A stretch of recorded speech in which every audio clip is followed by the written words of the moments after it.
Hey guys, स्वागत है आप सभी का एक बार फिर केल्विन में। तो जैसे आपको पता है, आज हमारी जो केस स्टडी बेस एमसीक्यूज हैं वो शुरू होंगे। और कौन से चैप्टर के? चैप्टर नंबर 4 जो है आपका प्लानिंग। इससे पहले हम नॉर्मल एमसीक्यूज कर चुके हैं, असर्शन रीजन एमसीक्यूज भी हम कर चुके हैं ऑलरेडी। आज हम शुरू करेंगे अपने केस बेस एमसीक्यूज। और केस बेस एमसीक्यूज में हर बार मैं एक आपको नोट बताता हूं शुरुआत में ही कि आपको क्वेश्चन पेपर में सबसे पहले जब केस स्टडी आएगी तो केस स्टडी नहीं पढ़नी है, पहले उसके क्वेश्चंस पढ़ने हैं। इसका रीजन भी हमने आपको बताया है, बार बार बता रहे हैं कि जो वहां पर केस स्टडीज होती है आपको ये नहीं पता कि कौन से चैप्टर से आई हुई है।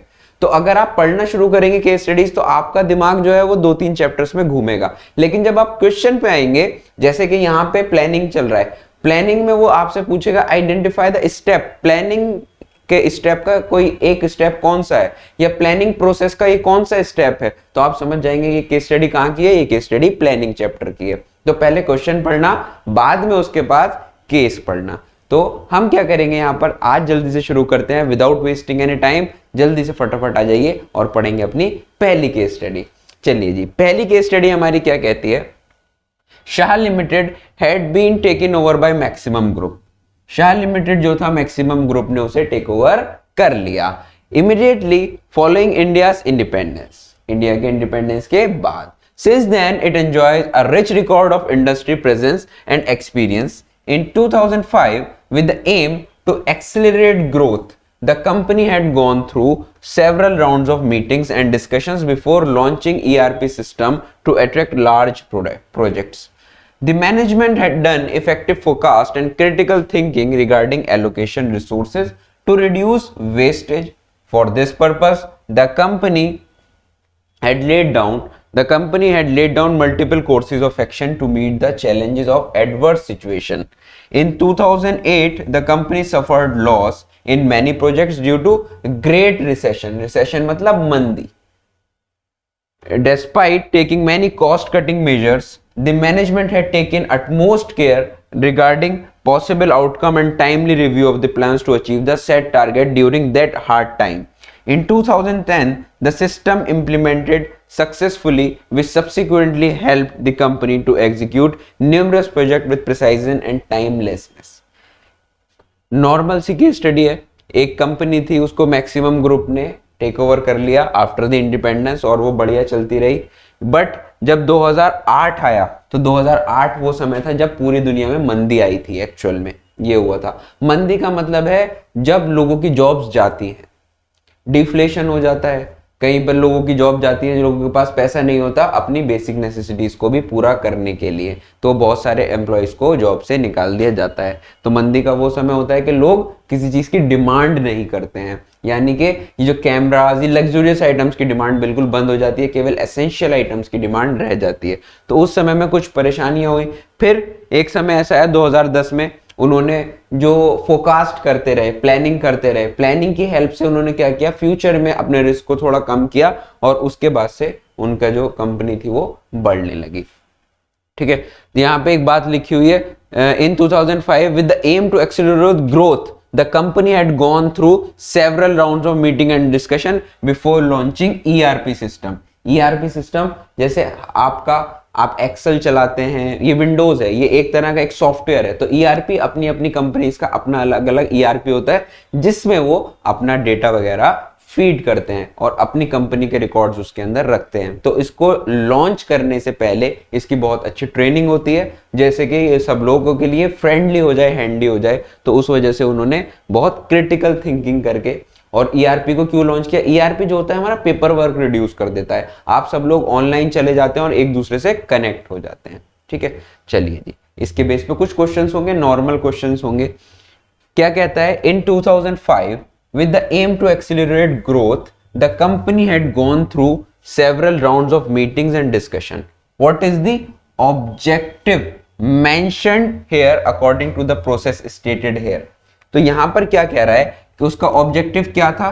ऑब्जेक्टिव जो है उसका एक्सीलरेट ग्रोथ का, उसके अंदर इसी ऑब्जेक्टिव से तो आया है वो, एक्सीलरेट ग्रोथ, ग्रो करने के लिए। तो कंपनी का कौन सा ऑब्जेक्टिव मेंशन हुआ है यहां पर? Cost cutting, growth and development, launching IT enable system, none of the above. तो यहां पर नॉर्मल पता चल रहा है कि भाई वो किस वजह से आए हैं, ईआरपी को क्यों लॉन्च करना चाह रहे हैं, बिकॉज ऑफ एक्सिलरेट, यहां लिखा है ना एम, एम का मतलब उनका गोल क्या है, गोल है उनका accelerate growth. The company had gone through several round meeting and discussion. What is the objective mentioned here according to the process stated here? इन दो लाइनों में कौन सा ऑब्जेक्टिव है भाई, जब वो खुद ही कह रहा है ग्रोथ, तो यहां पर ग्रोथ हो रही है, यहां पर उसका डेवलपमेंट हो रहा है। ग्रोथ और कौन सी की बात की है, ग्रोथ और डेवलपमेंट की बात की है। तो कॉस्ट कटिंग की कोई बात ऊपर नहीं आई कि भाई वो अपनी कॉस्ट कम कर लेगी, ये वाली बात नहीं है। तो आंसर हमारा क्या हो जाएगा, अच्छा ग्रोथ एंड डेवलपमेंट। कौन सा ऑब्जेक्टिव है, growth and development. Launching IT enable system, इन दो लाइन में यहाँ पे कोई ऐसी बात नहीं की गई है, तो ये भी नहीं होगा, नन ऑफ द अबव भी नहीं होगा। आंसर हमारा सिंपली हो जाएगा B, that is growth and development. ठीक है जी, चलिए जी, आंसर हमारा हो गया बी। चलिए नेक्स्ट क्वेश्चन पे आते हैं। नेक्स्ट क्वेश्चन क्या कहता है, in 2008 the company suffered loss in many projects due to great recession. Recession की वजह से उनका बहुत बड़ा लॉस हुआ, despite taking many cost cutting measures. यहां पर उन्होंने बहुत सारे मेजर्स लिए कि हम ऐसे बच सकते हैं, ऐसे बच सकते हैं, मतलब उन्होंने प्लानिंग तगड़ी की। Which limitation of the management process is indicated here, कौन सा लिमिटेशन यहां पर बताया गया है। देखिए भाई, आपको एक छोटी सी बात बताते हैं। आप प्लानिंग करते हैं, जब आप प्लानिंग करते हैं तो ये आपको पता है प्लानिंग हमेशा कब के लिए करते हैं, फॉर फ्यूचर। प्लानिंग आप करते हैं फ्यूचर के लिए। बेसिकली प्लानिंग क्या करता है, ये आपका प्रेजेंट है और आपको जाना कहां है, फ्यूचर में। तो प्लानिंग क्या करेगा, planning bridges the gap between where we are and where we want to go. तो प्लानिंग जो है एक ब्रिज बनाता है, किसके बीच में, आज और कल के बीच में, कहां आप हैं और कहां आपको जाना है। Planning bridges the gap between where we are and where we want to go. तो प्लानिंग का मतलब होता है फॉर फ्यूचर, यानी कि thinking in advance, thinking in advance. What is to be done, when it is to be done, how it is to be done, ये सब चीजें इसके अंदर हम सोचते हैं, कब करेंगे, क्या, कहां, कौन करेगा, ये सब हम करते हैं। बट एक और बात, प्लानिंग होती है हमेशा फ्यूचर के लिए, और फ्यूचर कैसा होता है, फ्यूचर होता है हमारा अनप्रेडिक्टेबल। हमेशा याद रहे आपको, ये अनप्रेडिक्टेबल चीज है। आप केवल और केवल अपने लॉस को या अपने डैमेज को क्या कर सकते हैं, मिनिमाइज कर सकते हैं, कम करने की कोशिश कर सकते हैं, बट नॉट जीरो, यानी कि एलिमिनेट नहीं कर सकते। रिस्क हमेशा आपका कहीं ना कहीं होगा, जो आपका रिस्क है आप उसको मिनिमाइज करने की कोशिश करते हैं with the help of planning. Planning will not give you 100% guarantee of success, आपको 100% गारंटी नहीं देता सक्सेस की। कोई आपके पास 100% गारंटी नहीं देगा प्लानिंग से। आप ये ना समझे कि प्लानिंग हमने बहुत अच्छी कर ली, मैनेजमेंट हमने बहुत अच्छा कर लिया, तो हमें अब 100% प्रॉफिट ही प्रॉफिट होगा, हमारे पास लॉस नहीं होगा। नहीं, बस प्लानिंग इतना करता है कि आपके रिस्क को कम कर देता है, रिस्क को एलिमिनेट कभी नहीं करता। तो क्वेश्चन इसी प्रकार से बना हुआ है, वो वाला भी, और आगे भी ऐसे ही क्वेश्चन आएंगे। तो प्लानिंग जो है फ्यूचर के लिए होती है, फ्यूचर अनप्रेडिक्टेबल है हमारा। चलिए जी, तो इन 2008 कंपनी जो थी लॉस सफर करा उसने, इन डिस्पाइट ऑफ दिस कि वो बहुत सारे कॉस्ट कटिंग मेजर्स ले रही थी, अपनी कॉस्ट को कम करने की कोशिश कर रही थी, बट तब भी वो फेल हो गई, उसको लॉस हुआ। इसकी कौन सी लिमिटेशन है, it fails to cope with sudden changes, it involves huge cost, it requires critical thinking, need to construct multiple action plans. देखिए भाई, इसका क्या मतलब होता है, वो तो डिफरेंट प्लान्स बना रही है, डिफरेंट प्लान्स कंपनी बना रही है, but due to the changing scenario, due to the changing environment बार बार चेंज होने की वजह से क्या हो रहा है, उसकी प्लानिंग जो है वो फेल हो गई। वो कॉस्ट कटिंग मेजर्स ले रही है बट वो फेल हो गए। It fails to cope with sudden changes, environment में चेंजिंग की वजह से वो चेंज हो गया। इट इन्वॉल्व्स ह्यूज कॉस्ट, ये लिमिटेशन है प्लानिंग की कि भाई कॉस्ट भी उसके अंदर ज्यादा लगती है और टाइम भी उसके अंदर ज्यादा लगता है। It requires critical thinking, critical thinking means it is intellectual process, intellectual process. Need to construct multiple action plans, मतलब वेरियस ऑल्टरनेटिव्स आपके पास होने चाहिए। अब इनमें से चारों में से आपको किस वजह से लग रहा है कि भाई वो कंपनी जो है फेल हो गई इतने सारे प्लान्स लेने के बाद भी? क्या इसलिए फेल हो गई क्योंकि जो चेंज हो रहा था एनवायरनमेंट उससे उबरने में वो फेल हो गई? दूसरी, क्या वो बहुत महंगी चीज है, यानी कि आपको टॉप लेवल मैनेजर्स बुलाने पड़ते हैं, इसी वजह से इसको बोला जाता है इट इज कॉस्टली प्रोसेस, आपको टॉप लेवल थिंकर्स हायर करने पड़ते हैं। तो इट रिक्वायर्स क्रिटिकल थिंकिंग, ये एक इंटेलेक्चुअल प्रोसेस है, या फिर आपको ऑल्टरनेटिव्स चाहिए होते हैं। तो इन चारों में से जो एक लिमिटेशन है कि प्लानिंग की, कि भाई प्लानिंग आप कितनी भी कर लीजिए, लेकिन अगर बहुत ज्यादा चेंजिंग एनवायरनमेंट है, आपका एनवायरनमेंट जो है अगर बहुत ज्यादा डायनामिक है, बार बार चेंज हो रहा है, तो आपकी जो प्लानिंग है वो फेल हो जाएगी। दैट्स द रीजन यहां पर भी प्लानिंग इसलिए फेल हो गई, वो डिफरेंट डिफरेंट मेजर्स ले रहे थे कॉस्ट कटिंग के, बट वो फेल हो जाते हैं। क्यों? इस वजह से, क्योंकि चेंजिंग एनवायरनमेंट की वजह से वो एकदम उससे बाहर नहीं निकल पा रहे। तो आंसर हमारा सिंपली हो जाएगा, आंसर इज ए। आंसर हमारा हो गया ए, आ गया आंसर, आंसर इज ए। ठीक, चलते हैं नेक्स्ट पे। State whether the given statement is true और false. The management had done effective forecast and critical thinking. उसने क्या किया? forecast. What is the meaning of forecast?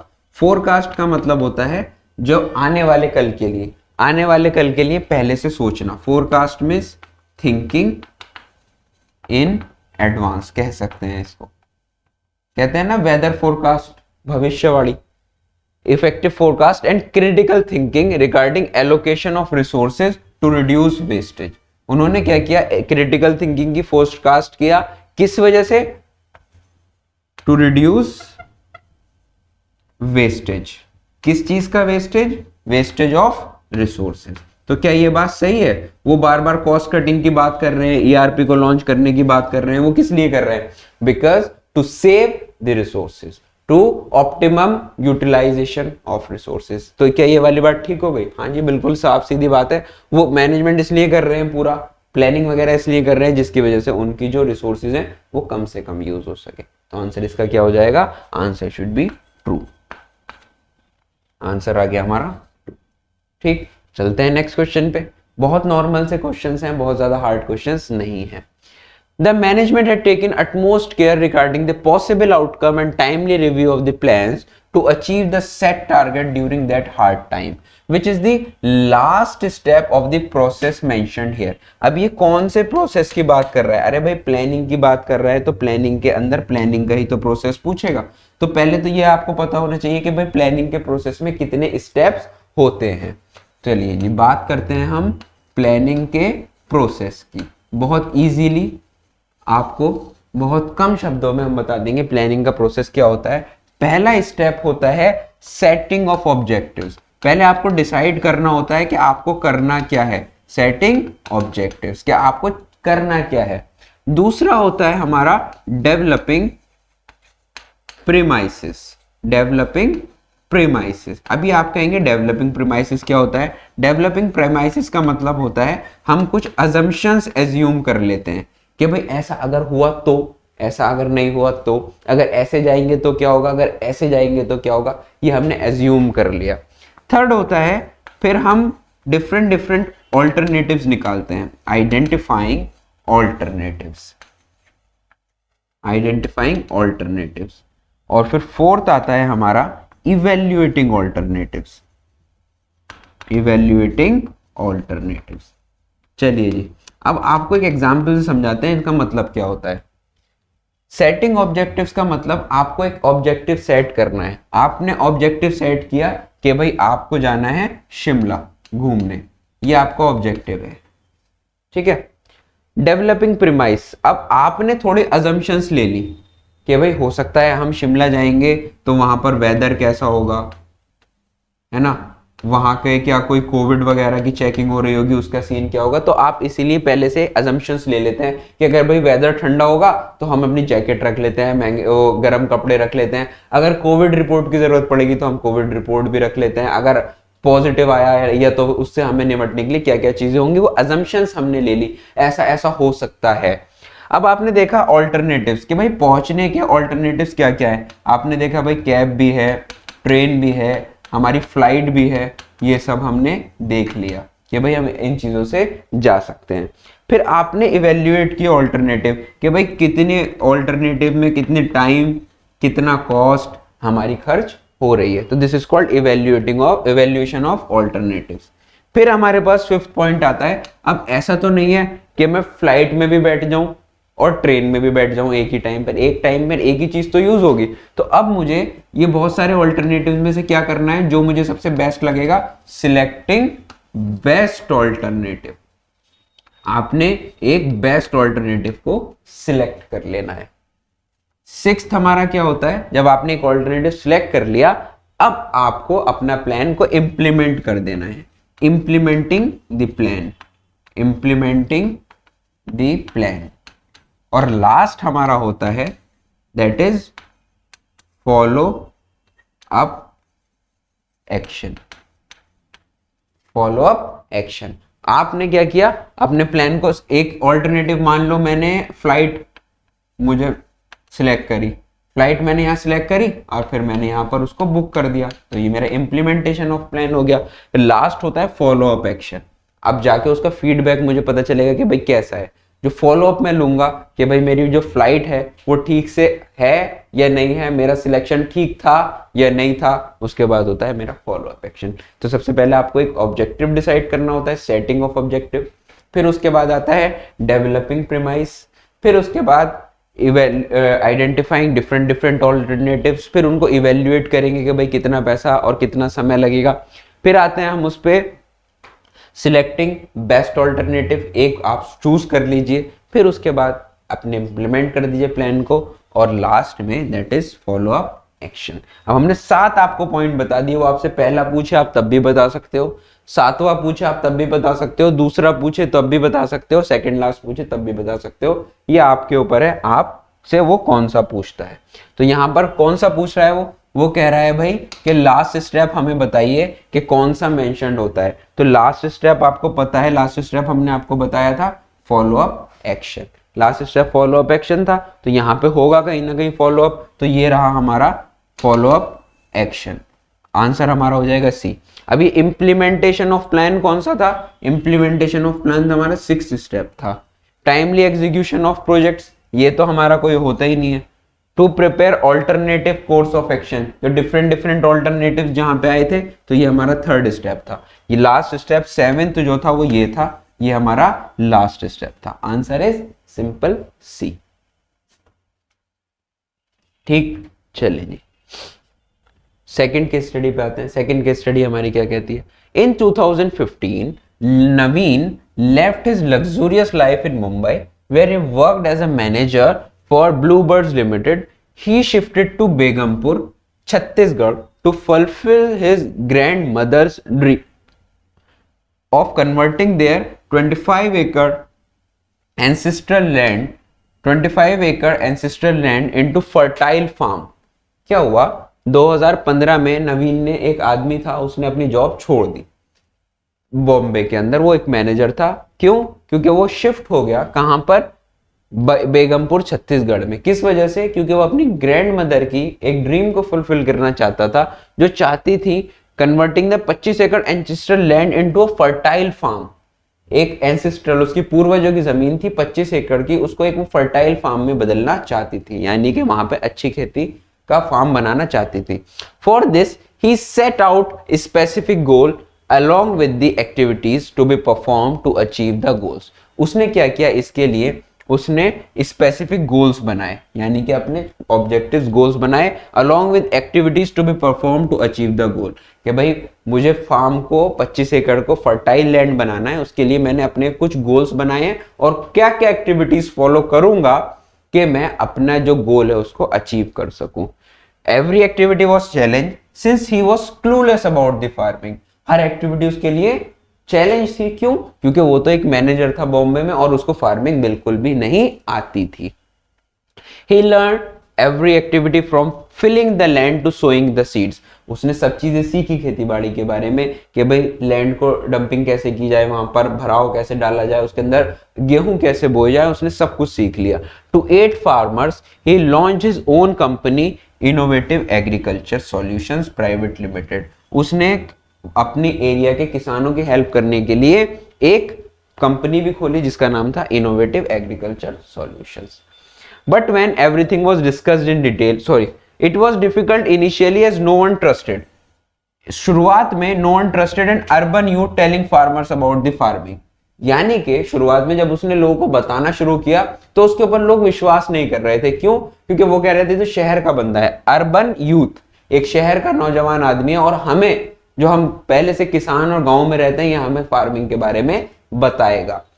But when everything was discussed in detail, जब उसने सब कुछ detail में विस्तार से समझाया, the farmers started taking interest. Farmers interest लेने लगे. He wanted to ensure that the future events meet effectively the best interest of the company. Through sales forecasting he prepared an annual plan for production and sales. उसने ये भी बनाया कि भाई जब हमारा प्रोडक्शन होगा वो किस तरीके से होगा और फिर उसको हम सेल आउट कैसे करेंगे. यहां तक की कहानी उसने पूरी तैयार कर ली. He also found that farmers grow only paddy.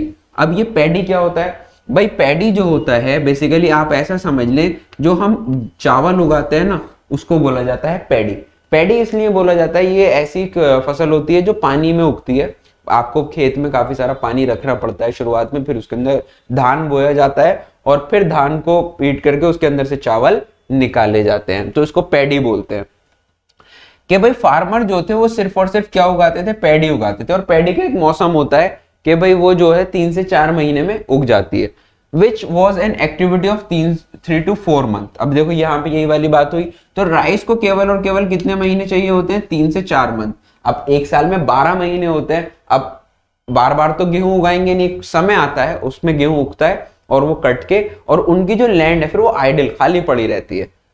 Which was an activity of 3 to 4 months and the land remained idle for the rest 8 to 9 months. देखो वही बात आ गई, 8 से 9 महीने उनकी जमीन खाली है. अभी उन्होंने इस जमीन पे पहले 3 to 4 मंथ्स उगा लिया, मान लो चलो उन्होंने 3 मंथ्स उगा लिया. अब जो है 9 मंथ्स उसके ऊपर कुछ चीज नहीं उगा रहे हैं. He not only identified but evaluated various alternatives through which the farms could be utilized for the remaining months of the year. तो उसने, जो बंदा था, उसने देखा कि भाई ये जो 8-9 महीने जमीन खाली रहती है, इसके लिए भी तो कुछ ऑल्टरनेटिव निकालो. 8-9 महीने क्यों खाली बैठना है और इस जमीन को क्यों खाली छोड़ना है? इसमें से कुछ ना कुछ उगाओ और उससे अपना पैसा कमाओ. Through correct foresight and logical and systematic thinking based on analysis of all facts, all alternatives were examined and evaluated. He presented a plan to the farmers where after harvesting paddy, vegetable could be grown. अब बात ठीक समझ आ गई. देखिए भाई ये case study क्या कह रही है. एक बंदा था, उसने अपनी जॉब छोड़ी, बेगमपुर आया. क्यों? क्योंकि उसको एक सपना था उसकी ग्रैंड मदर का कि वो अपनी 25 एकड़ जगह को फर्टाइल लैंड, फर्टाइल फार्म में कन्वर्ट करे. फिर उसने वहीं आके सब चीजें सीखी. वो बिल्कुल नया था फार्मिंग में, बट वो मैनेजर था. वो वापस जब अपने गांव आता है तो सब कुछ सीखता है और इवन वो वहां के गांव वालों को भी सिखाता है और एक कंपनी खोलता है इनोवेटिव फार्मिंग सॉल्यूशन करके, जिसमें वो बताता है कि भाई आपको ऐसे ऐसे करना है, आपकी जगह की कीमत यानी वो ज्यादा ग्रो कर पाओगे. आप जो 3-4 महीने सिर्फ पैडी उगा के अपनी जमीन को छोड़ देते हो तो छोड़ो मत. उसने डिफरेंट ऑल्टरनेटिव्स बताए, उनको इवेल्युएट किया, फिर उसमें से कुछ ऑल्टरनेटिव सिलेक्ट किए, और जिसकी वजह से लोगों ने, जब उनकी जमीन 8-9 महीने खाली पड़ी रहती थी, उसके ऊपर उस पे वेजिटेबल्स उगाना शुरू कर दिया. ठीक है, सिंपल है और उससे फार्मर्स का फायदा हुआ. सिंपल केस स्टडी है, एक बार पढ़ ली, अब आंसर भी आप बिना पढ़े दे सकते हो इसके. चलिए जी. He shifted to Begumpur, Chhattisgarh to fulfill his grandmother's dream of converting their 25 acres ancestral land into fertile farm. For this, he set out specific goals along with the activities to be performed to achieve the goals. अब देखिए बार बार ये goals की बात कर रहा है कि भाई उसने जो है एक अपने गोल को फुलफिल करना है. गोल क्या था उनका कि भाई 25 एकड़ लैंड को फर्टाइल फार्म में कन्वर्ट कर दे. विच फीचर, कौन सा feature of planning reflected here? कौन सा प्लानिंग का फीचर रिफ्लेक्ट हुआ है इस वाली लाइंस में। अब भाई यहाँ पर क्या है, वो एक अपने गोल के साथ आया है, एक अपने लक्ष्य के साथ आया है, उसको पूरा करना है। तो प्लानिंग जो है वो गोल ओरिएंटेड प्रोसेस होता है और फ्यूचरिस्टिक भी होता है, मेंटल एक्सरसाइज भी है, ये सब कुछ है। लेकिन इसमें से देखना है इन लाइन के बेस पे हमें पता लगाना है कि भाई कौन सा प्लानिंग का फीचर यहाँ पर रिफ्लेक्ट हुआ है। तो planning is futuristic, planning focuses on achieving objectives, planning is a primary function और प्लानिंग इज कंटिन्यूअस। ये चारों ही हमारे क्या है, प्लानिंग के फीचर्स हैं। प्लानिंग इज फ्यूचरिस्टिक का मतलब है planning is always for future. Planning हमेशा कब के लिए होता है, फ्यूचर के लिए होता है। Planning focuses on achieving objectives, planning जो है वो एक लक्ष्य को पूरा करने के लिए होता है कि भाई आपका एक ऑब्जेक्टिव है, उसका ऑब्जेक्टिव क्या है, 25 एकड़ फार्मलैंड को फर्टाइल फार्म में बदलना। Planning is a primary function, primary function का मतलब होता है फर्स्ट फंक्शन ऑफ मैनेजमेंट। अब आप कहोगे कि फर्स्ट फंक्शन कैसे है, कि भाई हमने आपको क्या बताया था आपको बताया था प्लान मैनेजमेंट के 5 फंक्शंस होते हैं, जिसके अंदर कौन कौन से आते हैं, जिसके अंदर आता है प्लानिंग, फिर उसके बाद आता है ऑर्गेनाइजिंग, फिर आता है आपका स्टाफिंग, देन आता है आपका डायरेक्टिंग, लास्ट आता है हमारा कंट्रोलिंग। तो हमारा पहला फंक्शन कौन सा है, पहला फंक्शन है हमारा प्लानिंग। तो प्लानिंग का प्राइमरी फंक्शन का मतलब ये होता है। प्लानिंग इज कंटिन्यूअस, प्लानिंग का मतलब जब आप पूरा कर लेते हैं ये planning, organising, staffing, directing, controlling, तो वापस आप कहाँ आ जाते हैं, वापस आप आ जाते हैं प्लानिंग पे। तो प्लानिंग इज कंटिन्यूअस प्रोसेस। आपने आज 200 यूनिट्स बनाई है, आपने प्लान किया कि भाई हम 200 यूनिट्स बनाएंगे, फिर आप 200 के बाद नया ऑर्डर मिलेगा, हो सकता है ज्यादा का मिल जाए, 500 का मिल जाए तो 500 यूनिट्स बनाओगे, हो सकता है उसके अगली बार थोड़ा 100 का ही मिले तो 100 का बनाओगे। तो जिस हिसाब से आपका ऑर्डर आता रहेगा उस हिसाब से आप अपने प्लान करते रहोगे। तो इस हिसाब से बताना है कि भाई यहाँ पे प्लानिंग का कौन सा फीचर दर्शाया गया है। तो यहाँ पर लिखा हुआ है साफ साफ, to fulfil his grandmother dreams converting the 25 acre ancestral land into a fertile farm. For this, he set out specific goals along with the activities to be performed to achieve the goal. वहां पे planning उसने क्यों की है, क्योंकि उसको एक गोल को, एक ऑब्जेक्टिव को अचीव करना है। तो आंसर हमारा सिंपल हो जाएगा, planning focuses on achieving objective. Planning किस पे फोकस करता है, ऑब्जेक्टिव को अचीव करने पे। तो आंसर हमारा हो गया B, planning focuses on achieving objective. ठीक, चले नेक्स्ट आते हैं। He wanted to ensure that the future events meet effectively the best interest of the company. This reflects that planning involves, अब यहां पर क्या बोल रहा है, he wanted to ensure करना चाहता है कि जो फ्यूचर इवेंट्स हैं हमारे, जो आने वाले कल में होने वाला है future events, meet effectively the best interest of the company. कौन सा, this reflects that planning involves, planning की कौन सी चीज दर्शा रहा है, mental exercise, thinking rather than doing, choosing one possible goal or none of the above. इस लाइन के हिसाब से आपको बताना है। अब देखिए भाई, यहां पर मेंटल एक्सरसाइज का मतलब इट इज इंटेलेक्चुअल प्रोसेस। ये कोई रूल ऑफ थंब नहीं है कि कोई भी उठा के प्लानिंग कर देगा। आपको पूरी फुल कंसंट्रेशन के साथ, with proper knowledge, proper education, proper experience के साथ आपको प्लानिंग करनी होती है। That's why planning is mental exercise. Thinking rather than doing, आपको सिर्फ सोचना है, करने के बजाय सोचना है, तो ये तो बात ही गलत हो गई। चूजिंग वन पॉसिबल गोल, पॉसिबल गोल एक हम चूज करते हैं, selecting the best alternative, but यहां पर इस चीज की कोई बात नहीं की गई है। बात किस चीज की गई है, mental exercise. Because of thinking, because of intellectual process, which requires intellects, which requires expertise, which requires knowledge, which requires experience, इसकी वजह से वो मेंटल एक्सरसाइज बनी और इसी वजह से आप अच्छे डिसीजन ले पाते हैं, जिसकी वजह से आपका जो रिस्क है, जिसकी वजह से आपका रिस्क जो है वो रिड्यूस हो जाता है। जीरो नहीं होगा, एलिमिनेट नहीं होगा, रिस्क रिड्यूस हो जाएगा। ठीक है भाई, तो he wanted to ensure that future events meet effectively the best interests of the company. This reflects that planning involves mental exercise. Not the thinking rather than doing, choosing one possible goal. ठीक, तो यहां पर mental exercise is the best answer. आपको अगर ये नहीं भी पता होता तो आप यहां तब भी एलिमिनेशन मेथड से इसको निकाल सकते थे। ठीक है जी, चलिए नेक्स्ट क्वेश्चन पे आते हैं। इसका आंसर हमारा हो जाएगा ए, दैट इज मेंटल एक्सरसाइज, वो हमने लगा दिया है ऊपर। 3, through correct foresight and logical and systematic thinking, based on analysis of all facts, all alternatives were examined and evaluated. What is not involved in planning? Planning में क्या involved नहीं होता है? अब आपको कह रहा है कि correct foresight, दूरदर्शिता, और logical and systematic thinking, logical सोच based on analysis of all facts, facts को नजर में रखते हुए, अल्टरनेटिव्स को नजर में रखते हुए, और उसका इवेल्युएशन भी आप करते हैं। इवेल्युएशन कि भाई कौन सा ऑल्टरनेटिव जो है हमें कितना टाइम और कितना कॉस्ट पड़ेगा, ये सब आप देखते हैं। उसको रखते हुए प्लानिंग में इनमें से क्या इन्वॉल्व नहीं होता? सिस्टमैटिक एंड लॉजिकल थिंकिंग भाई बिल्कुल होती है।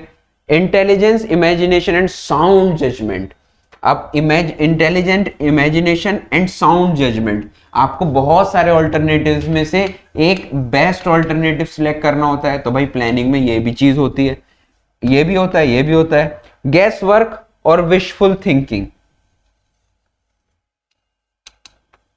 क्या आप प्लानिंग में सिर्फ गैस मारते हैं? गैस नहीं होता है, आप प्लानिंग के अंदर एक कंक्रीट स्टेप लेते हैं जिसकी वजह से आपकी कंपनी को फायदा होता है और नुकसान भी हो सकता है। ठीक है जी, थिंकिंग रेदर देन डूइंग, तो हमारा ये वाली बात गलत होगी, ये भी हो जाती है। पहले हम सोचते हैं, करने से पहले थिंकिंग बिफोर डूइंग। तो आंसर हमारा सिंपल हो जाएगा कि इनमें से प्लानिंग में इन्वॉल्व क्या नहीं होता? हमारा इन्वॉल्व नहीं होता गैस वर्क और विशफुल थिंकिंग। बस आप बैठ के सोच रहे हैं विदाउट एनी इंप्लीमेंटेशन और विदाउट एनी एक्शन। सिर्फ सोचने से नहीं होगा, रोटी सोचने से नहीं आएगी मुंह में, जब उठाएंगे और बाइट बना कर खाएंगे तभी तो मुंह में जाएगी। That is called action. Action से ही काम होगा, सिर्फ सोचने से या विशेष से। हम बोलते हैं ना, विदाउट, अगर आपके पास एक प्लान नहीं है तो जो विश जो आपने बना रखा है, आपका गोल, एक वो विश बन के रह जाता है। आप विश मतलब एक केवल इच्छा बन के रह जाता है। आपने एक अपनी इच्छा बनाई, आपकी जो प्लान, ये आपका क्या था? आपका ऑब्जेक्टिव था, गोल था कि भाई मैं 95% मार्क्स लेकर आऊंगा, बट आपने उसका कोई प्लान नहीं बनाया। तो ठीक है, goal without a plan is just a wish. जब आपके पास कोई प्लान ही नहीं है तो वो जो आपने गोल बनाया है तो वो केवल एक विश बन के रह जाता है। तो सिर्फ सोचने से नहीं होगा, प्लान से और एक्शन से हमारा काम होगा। तो आंसर यहां पर क्या होगा? हमारे प्लानिंग के अंदर गैस वर्क और विशफुल चीजें नहीं होती, दैट इज सी। आगे हमारा आंसर सी। ठीक, चले नेक्स्ट क्वेश्चन पे आते हैं। नेक्स्ट क्वेश्चन क्या कहता है? He not only identified but evaluated various alternatives through which the farms could be utilised for the remaining months of the year. Which feature of planning reflected here? कौन सा feature planning का यहां पर reflect किया गया है? उसने क्या किया? Not only identified but evaluated various alternatives. अब उसने जैसे कि मान लो उसने कहा होगा कि आप फ्रूट्स भी उगा सकते हैं, आप फ्लावर्स की खेती भी कर सकते हैं, आप भाई वेजिटेबल्स भी उगा सकते हैं। तो उसने ये सब ऑल्टरनेटिव्स बताए। अब इसने देखा कि भाई फ्रूट उगाने के लिए बड़े बड़े पेड़ चाहिए, फ्लावर उगाने के लिए आपको एक बहुत महंगा सेटअप चाहिए, वेजिटेबल बट ऐसी चीजें जैसे मान लो वो खीरा, ककड़ी, लौकी ये सब उगा रहा है, तो उगाने के लिए ज्यादा समय भी नहीं चाहिए। ये चीज 2-3 महीने में तैयार हो जाती है और उसके बाद उनकी लैंड खाली हो जाती है। अब जैसे फ्रूट्स उगाने के लिए भाई 5-7 साल का तो टाइम चाहिए पेड़ को बड़ा होने के लिए, फिर उसमें से फल आएंगे, और अब उनकी वो पैडी नहीं उगा सकते वहां पे। अब वो वेजिटेबल्स उगाते हैं, वेजिटेबल्स उगा करके बेच देते हैं और उसके बाद उनकी लैंड फिर खाली हो गई। अगर आपको पैडी उगानी है तो पैडी उगा लीजिए। तो उसने डिफरेंट ना की, ये कह रहा है he not only identified but evaluated. Evaluation के बाद ही तो उसने एक बेस्ट ऑल्टरनेटिव को सिलेक्ट किया होगा। ठीक है, which feature of planning is reflected here? Planning is primary function. Primary function का हमने आपको बताया था, it is the first function of management. First function में और कौन कौन से हैं? Planning, organising, staffing, directing, controlling. ये 5 फंक्शन में से पहला कौन सा होता है? Primary function is the planning. Planning involves decision making. Planning is focuses on achieving objectives. Planning is continuous. Planning involve decision making. Decision making का मतलब होता है बहुत सारे alternatives में से एक alternatives को चुन लेना. Planning is focuses on achieving objective. जो उसने objective अपने डिसाइड किया है, उसका ऑब्जेक्टिव क्या था सबको पता है कि उसको एक फार्म लैंड में कन्वर्ट करना है, अपने ancestral property. Planning is continuous. अब हमने उस टाइम भी बताया आपको कि भाई planning, organising, staffing, directing, controlling जब पूरा हो जाता है तो वापस हम किस पे आ जाते हैं, वापस हम प्लानिंग पे आ जाते हैं. ठीक है जी. तो यहां पर कौन सा फीचर फुलफिल हो रहा है प्लानिंग का? भाई प्लानिंग किससे ऊपर बेस्ड है? उसने क्या किया, पहले बहुत सारे ऑल्टरनेटिव देखे और उसमें से एक बेस्ट ऑल्टरनेटिव को चुन लिया. वो बोल रहा है ना, not identified but evaluated various alternative through which the farms could be utilised for the remaining months of the year. तो बहुत सारे ऑल्टरनेटिव्स को देख करके चुनना एक को, that is called decision making. ये देखिए हमने लिखा हुआ है प्लानिंग इन्वॉल्व डिसीजन मेकिंग. तो कौन सा फीचर यहां पर रिफ्लेक्ट हुआ है? Planning involves decision making is the answer. Answer would be B. ठीक है. तो यहां तक हुआ हमारे दो केस स्टडीज. अब चलते हैं अपनी नेक्स्ट केस स्टडी की ओर. तो case study number 3. Case study number 3 क्या कहती है? Eagle Limited is a well known automobile manufacturing company. क्या बनाती है? ऑटोमोबाइल मैन्युफैक्चरिंग कंपनी है.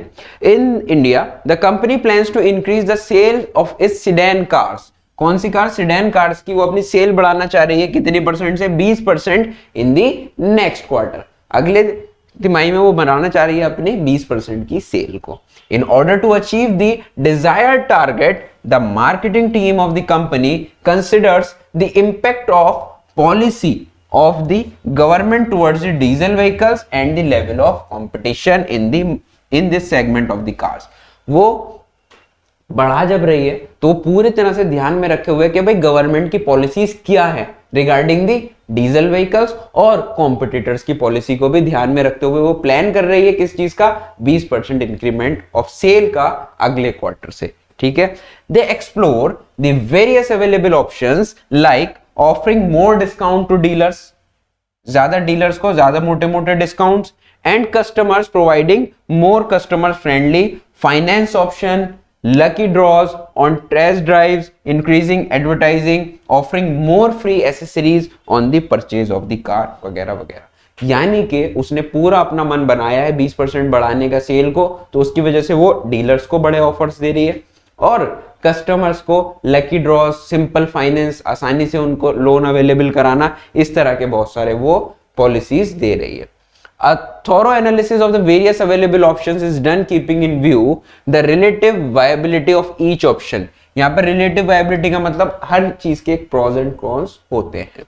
The company decides to pursue the option of offering more discount to dealers and customers in order to boost the sale of sedan cars. उसने choose किया कि भाई हम customers को भी अब डिस्काउंट देंगे और डीलर को तो दे ही रहे हैं. In order to implement the plan, they determine the various discount packages. अब उसने क्या किया?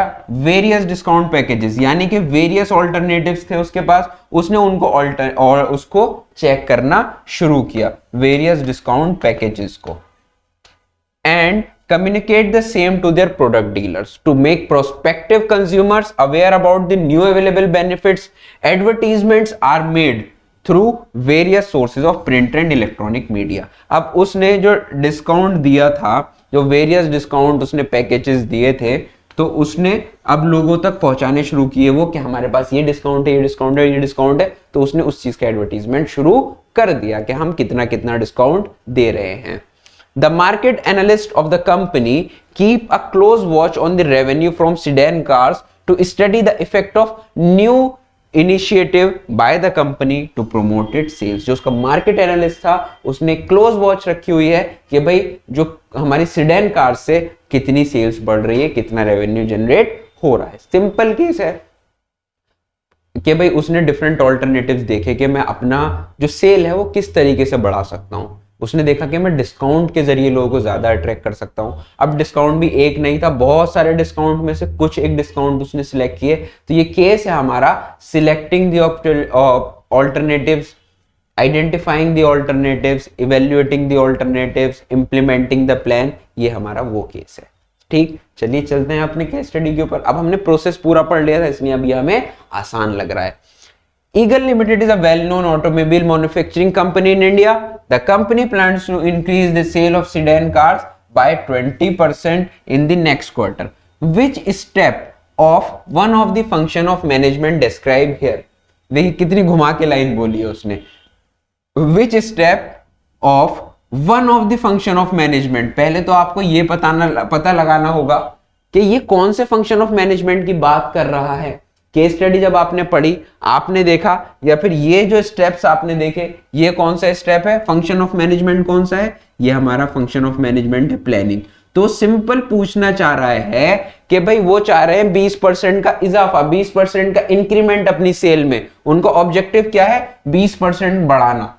तो कौन से प्लानिंग का मतलब कौन से मैनेजमेंट के फंक्शन के प्रोसेस का कौन सा स्टेप है, तो सिंपली बात है प्लानिंग प्रोसेस का कौन सा स्टेप है वो जो उसने यहां पर बताया है। भाई डेवलपिंग प्रीमाइसेस है, डेवलपिंग प्रीमाइसेस का मतलब होता है अजम्पशंस। सेटिंग ऑब्जेक्टिव्स, क्या उसने जो अपना ऑब्जेक्टिव सेट किया है, जो उसका गोल वगैरह है वो। सिलेक्टिंग एन ऑल्टरनेटिव, यानी कि वेरियस ऑल्टरनेटिव्स उसने डिसाइड करे, वेरियस ऑल्टरनेटिव्स में से एक best alternative is the selecting alternative. Evaluating alternative courses, her alternative की टाइम वगैरह, क्या उसके अंदर कितनी कॉस्ट आएगी, उसके प्रॉस, उसके कॉन्स, ये सब चीजें देखना, that is called evaluating alternative. तो यहां पर भाई आपको कौन सा लग रहा है, कौन से किस स्टेप पे है वो। Eagle Limited well known automobile manufacturing company in India. The company plans, उसने प्लान किया है क्या, increase the sale of it car by 20% in the next quarter. उसने एक नया लक्ष्य बनाया है, क्या लक्ष्य बनाया है उसने, कि भाई मैं 20% का इंक्रीमेंट लेके आऊंगा। तो इनमें से कौन सा आपको लगा, डेवलपिंग प्रीमाइस, क्या अपने कोई ऑब्जेक्टिव सेट किया, क्या उसने बहुत सारे ऑल्टरनेटिव्स को देख करके कोई एक ऑल्टरनेटिव को चूज किया, इवेल्युएट किया। तो इन दो लाइनों से हमें क्या लगता है, एक छोटा सा गोल बनाया उसने 20% के इंक्रीमेंट का सेल में। तो this is called setting of objectives. ठीक है, आंसर सिंपली है, बिल्कुल सामने दिख रहा है, setting of objective is the answer, that is B. ठीक है, चलते हैं नेक्स्ट क्वेश्चन पे। नेक्स्ट क्वेश्चन क्या कहता है हमारा, in order to achieve the desired targets the marketing team of the company considers the impact of policy. उसने इंपैक्ट गवर्नमेंट की पॉलिसी इंपैक्ट को कंसिडर कर लिया है कि भाई वो डीजल व्हीकल पे किस तरह की पॉलिसीज लाना चाह रही है, और level of competition in the segment of cars, competitor के लोगों को भी देख लिया है। Which why is this step taken, ये स्टेप क्यों लिया गया, ये स्टेप क्यों लिया गया। ये क्या है, प्लानिंग प्रीमाइसेस। सबसे पहले तो आपको ये पता होना चाहिए ये स्टेप है कौन सा। बेसिकली उसने पहले से अजम्पशंस अपनी लगा ली कि भाई अगर इन्होंने ये वाली चाल चली तो हम क्या चाल चलेंगे, कॉम्पिटिटर ने अगर ये वाली चाल चली तो हम क्या करेंगे। कॉम्पिटिटर को देखते हुए जब हम बना रहे हैं, that is called making assumptions about the future, यानी कि डेवलपिंग प्रीमाइसेस, प्लानिंग प्रीमाइसेस। तो प्रीमाइस से हम क्या करते हैं, प्रीमाइस हमारे लिए क्या होता है, देखिए भाई हमने आपको यहां बताया था, प्लानिंग प्रीमाइस जो होता है वो हमारी अजम्पशंस होती है। बेसिकली ऑब्जेक्टिव्स के बाद इसको इसलिए रखा जाता है क्योंकि आगे के जो ऑल्टरनेटिव्स हैं, प्रीमाइस को देखते हुए हम अपना ऑब्जेक्टिव ऑल्टरनेटिव डिसाइड करेंगे। फॉर एग्जांपल हमने अजम्पशन लगा लिया कि आज भाई बारिश हो सकती है, आज हमें जाना कहाँ है, आज हमें एयरपोर्ट जाना है, तो बारिश हो सकती है और मुझे एयरपोर्ट जाना है, तो फिर मैं या तो टाइम से निकलूं, इसके हिसाब से एक ऐसा ऑब्जेक्टिव लूं, आज मैं बाइक से एयरपोर्ट नहीं जा सकता, किसी को मुझे पिक करने जाना है तो मैं बाइक से एयरपोर्ट नहीं जा सकता, या तो मैं कैब लेके जाऊं, ऑटो से जाऊं, या फिर मैं कार लेके जाऊं, ये मेरे पास ऑल्टरनेटिव है। अदरवाइज अगर मुझे बाइक से जाना है तो मुझे प्रॉपर प्रिपरेशन के साथ जाना होगा with the help of raincoat वगैरह। ठीक है, तो ये होता है हमारी अजम्पशन। तो अजम्पशन के बेस पे आप डिफरेंट ऑल्टरनेटिव्स को देखते हैं, समझते हैं और उनमें से एक बेस्ट को सिलेक्ट करते हैं। तो यहां पर क्या कहा गया है, why is this step taking, ये वाला जो उसने पॉलिसीज देखी है उसके बेसिस पे तो वो ऑल्टरनेटिव्स को डिसाइड करेगी, उसी बेसिस पे वो अपने डिसीजन मेकिंग करेगी।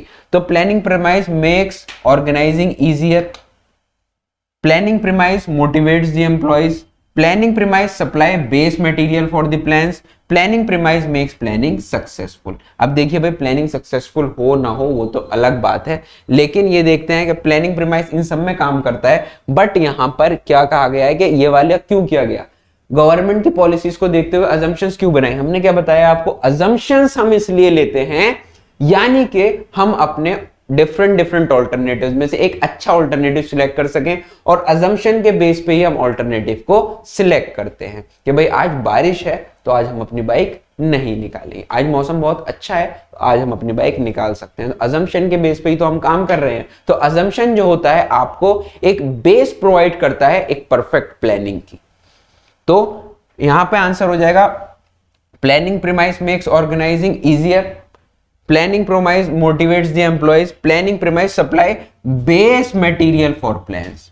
बेस मटेरियल फॉर प्लान देता है हमें, प्लानिंग का जो बेस मटेरियल है वो कौन देगा, क्योंकि हमें ऑल्टरनेटिव किसके बेस पे डिसाइड करने हैं, हमें जो डिसीजंस हैं, जो हमारे डिसीजंस हैं वो किसके बेस पे होंगे, डिसीजंस जो होंगे वो हमारे प्रीमाइस के बेस पे होंगे।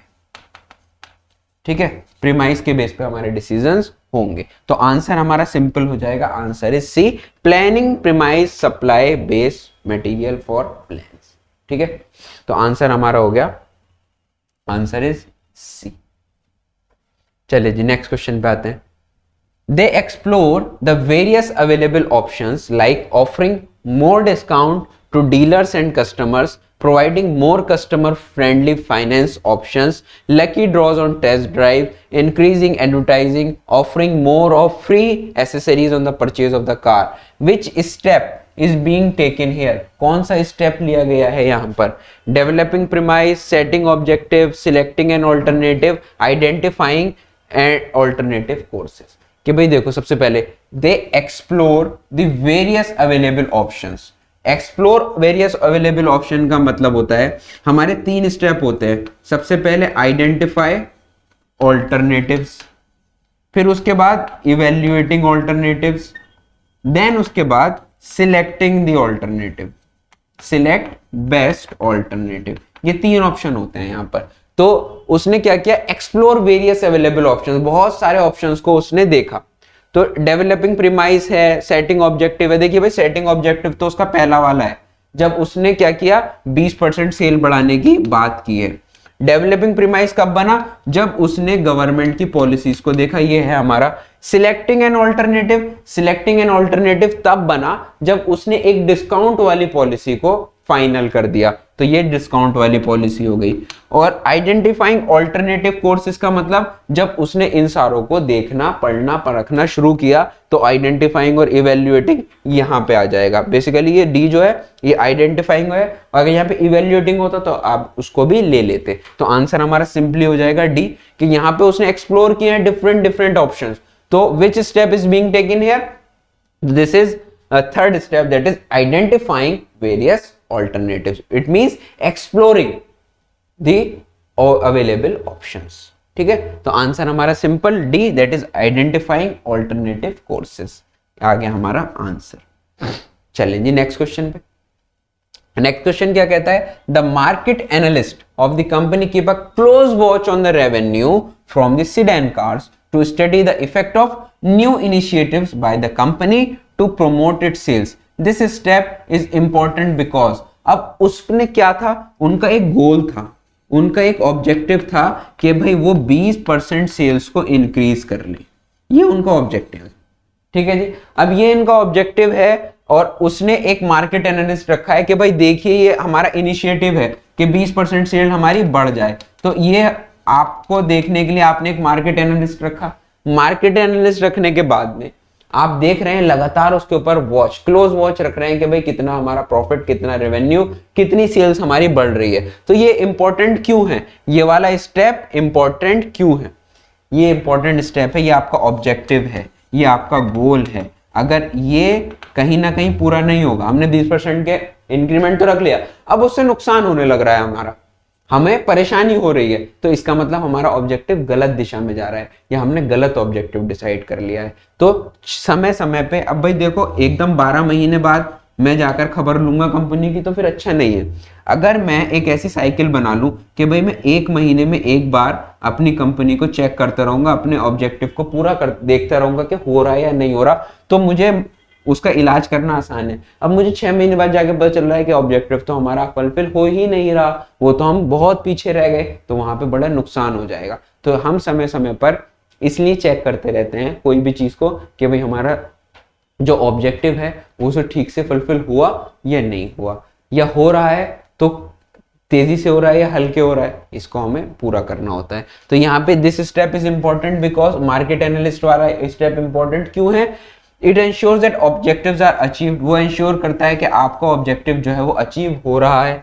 It increase moral of the employees, ये वाली चीज यहाँ पे नहीं आएगी। It allocate work among the people, ये ऑर्गेनाइजिंग का पार्ट है। एलोकेट वाला किसका पार्ट है? ये ऑर्गेनाइजिंग का पार्ट है। ऑल ऑफ द अबव नहीं होगा, जब हमने 2 स्टेप हटा दिए तो ऑल ऑफ द अबव नहीं होगा।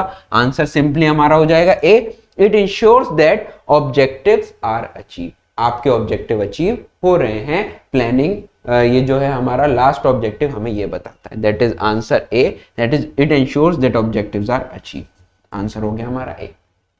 ठीक, चलिए जी नेक्स्ट क्वेश्चन पे आते हैं। नेक्स्ट क्वेश्चन हमारा क्या कहता है? नेक्स्ट क्वेश्चन कहता है Spark is a washing machine manufacturing company, the company decides to enter into music system manufacturing industry. एकदम वॉशिंग मशीन से म्यूजिक सिस्टम पे आने वाले हैं, उधर धोएंगे उधर बजाएंगे। The company has a committed top management, it knows that there are various challenges in the market where its decision regarding the new industry might fail, उनके डिसीजन फेल भी हो सकते हैं। Still the top management doesn't want to waste a lot of resources on its plan. It knows that sometimes plans take more time in making than getting implemented. However, the company wants to proceed with a positive approach. It has decided to study all the aspects of its competitors to set all its objective and to allocate required resources. तो उसके company ने क्या किया? अपने competitors को बहुत अच्छा analyse करते हुए, स्कैनिंग करते हुए पूरे एनवायरनमेंट की, अपनी रिसोर्सेज को बहुत अच्छे से एलोकेट करा है, बांटा है। The company did well in its previous business, यानी कि वॉशिंग मशीन वाले में। At that time they took planning very seriously as they knew everything the company would do had to be based on the concrete plans. उसको जैसे उसने अपनी washing machine के business को ऊपर ले गए हैं, किस वजह से? अच्छे प्लानिंग की वजह से। The company will start its operations from next month. अब पूरा एनालाइज किया, सब कुछ उन्होंने देखा, सारे प्लानिंग की। अब वो कहते हैं कि सारे रिसोर्सेज को बांटने के बाद में, कई महीने लगाने के बाद में, अब उनका जो काम है फाइनली अगले महीने से ऑपरेशंस शुरू हो जाएंगे। ठीक है, सिंपल केस स्टडी है, एनालाइजिंग के ऊपर है, प्लानिंग के ऊपर है कि भाई प्लानिंग बहुत अच्छी चीज है, प्लानिंग की वजह से उसका पिछला वाला काम बहुत अच्छा हुआ था। नॉर्मल केस स्टडी है। चलिए जी आते हैं।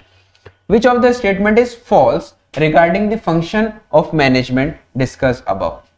फंक्शन ऑफ मैनेजमेंट बोल रहे हैं यहाँ पे बार बार, यानी कि कौन सा फंक्शन के बारे में पूछेगा? वो प्लानिंग के फंक्शन, प्लानिंग के बारे में पूछेगा। तो इसके पूछ रहा है कि भाई प्लानिंग के बारे में क्या चीज गलत है? It is one of the basic managerial function. हाँ जी बिल्कुल, हमने कितने फंक्शन पढ़े हैं? हमने 5 पढ़े हैं, POSDC। तो बेसिक यानी कि प्राइमरी फंक्शन होता है हमेशा, ये वाली बात ठीक है।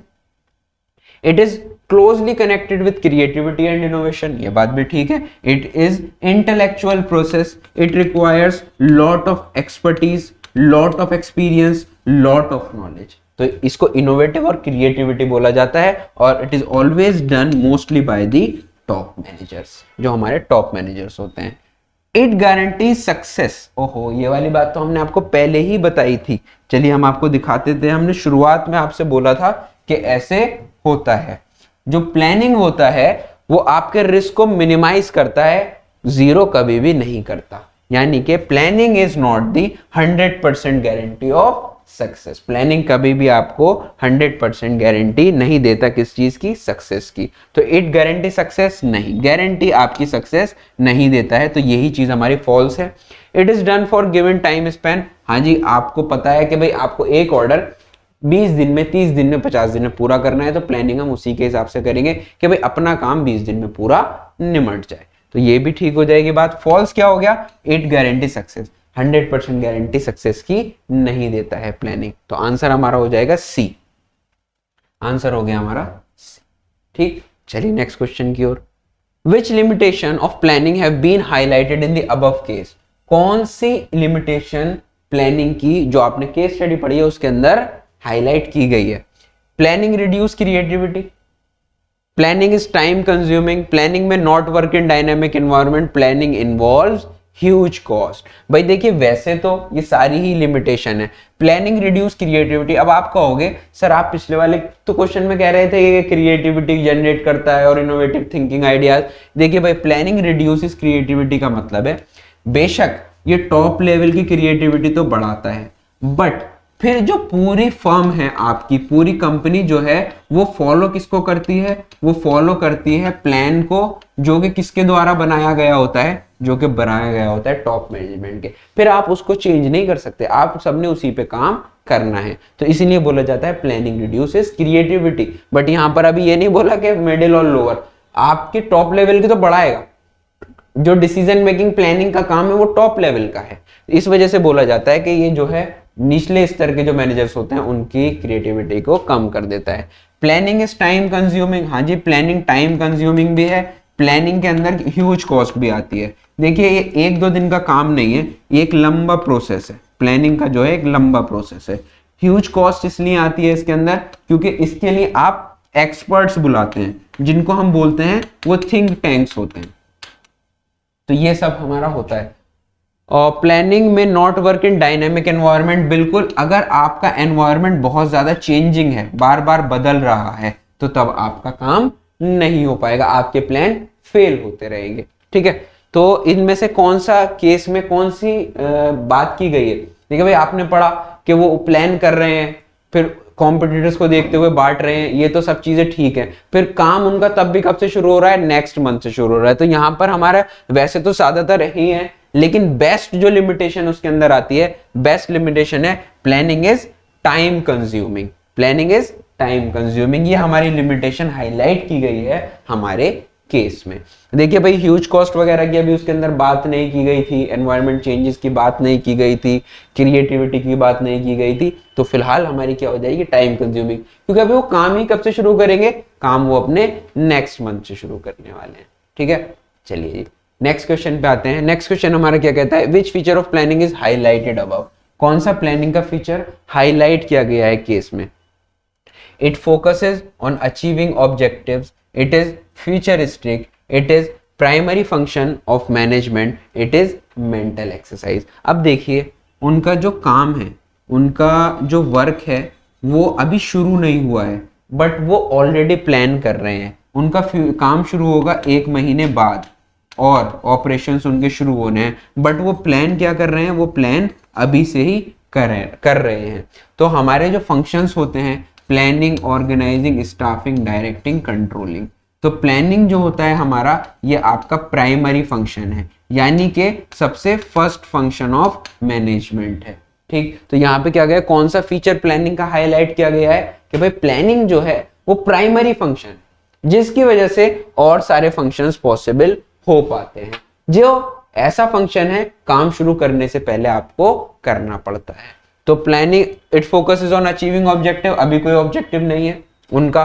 इट इज फ्यूचरिस्टिक, हमेशा फ्यूचर के लिए होता है, जब ऑब्जेक्टिव आएगा तो फ्यूचरिस्टिक भी हो जाएगा वो। It is a primary function of management, basic बात है, उन्होंने सिर्फ एक सोचा है कि भाई हम एक नई मार्केट में जाएंगे म्यूजिक इंडस्ट्री में।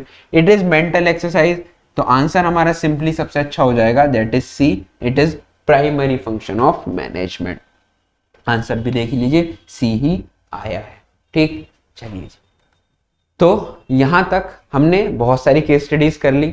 इसकी नॉर्मल एमसीक्यूज और असर्शन रीजन एमसीक्यूज हम पहले ही कर चुके हैं। तो यहां तक हमारे प्लानिंग के सारे तरह के एमसीक्यूज, हर लेवल के एमसीक्यूज हो गए। जो नॉर्मल लेवल था वो भी हो गया, नॉर्मल से ऊपर लेवल था वो भी हो गया, असर्शन रीजन भी हमने सारे कर लिए, नॉर्मल एमसीक्यूज हमने कर लिए। ठीक है जी, तो मैं उम्मीद करता हूं यहां तक बढ़िया से आपको प्लानिंग के बारे में सब कुछ समझ आ गया होगा। मैंने प्लानिंग इस तरीके से कवर किया है, हमने प्लानिंग ही किया, हमने 6 के 6 चैप्टर्स ऐसे कवर किए हैं, सिर्फ जिसने अगर एमसीक्यूज देख लिए उसके 90% प्लस कंसेप्ट वैसे ही क्लियर हो जाएंगे। आपको डिटेल्ड चैप्टर पढ़ने की जरूरत नहीं है, एमसीक्यू बेस पे ही हमने मैक्सिमम चीजें कवर करा दी है, क्योंकि एक एमसीक्यू के साथ 4 ऑप्शन जुड़े हैं तो सिर्फ हम करेक्ट आंसर पे बात नहीं करते, हम मैक्सिमम उसके जो चारों ऑप्शन है उनके ऊपर बात करते हैं और विस्तार से बात करते हैं फिर, ठीक। तभी हमें एक क्वेश्चन करने में 5-5 मिनट का भी टाइम लग जाता है, एक एक केस स्टडी पढ़ने में आधा घंटा भी हमें लग जाता है। तो इसी वजह से कि आपके एक नैरो से नैरो कंसेप्ट, जो बारीक से बारीक कंसेप्ट है, वो हमारे क्लियर हो जाए। तो इसी के साथ मैं आप लोगों से लेता हूं विदा। तब तक के लिए हंसते रहिए, मुस्कुराते रहिए, गुनगुनाते रहिए और जुड़े रहिए केल्विन के साथ। धन्यवाद।